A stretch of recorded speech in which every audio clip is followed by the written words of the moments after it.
ayan guys, ito na po yung sinasabi kong candy. Ayan, iba't ibang uri ng kulay, pero iba't iba rin yung lasa nito. So, Yelo man eh. ayan. Ano kaya magiging lasa nito guys? So, let's tingnan natin.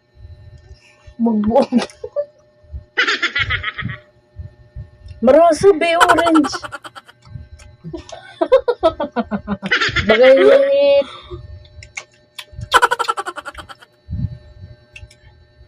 mas malasa yan. Adiluwat ng green. Nagbureg. Halo na waray ng Tagalog. At ito namang green. Okay. Marosa be. Pamila maras. Tapos ito namang red.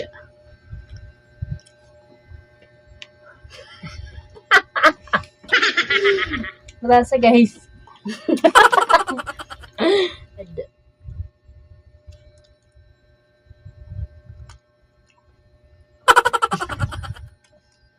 Puta. Okay man lang.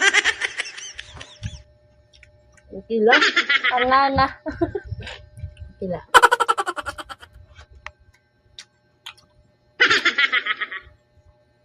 Tama guys.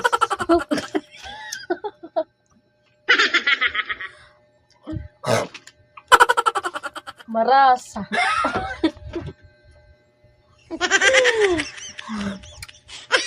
Balain.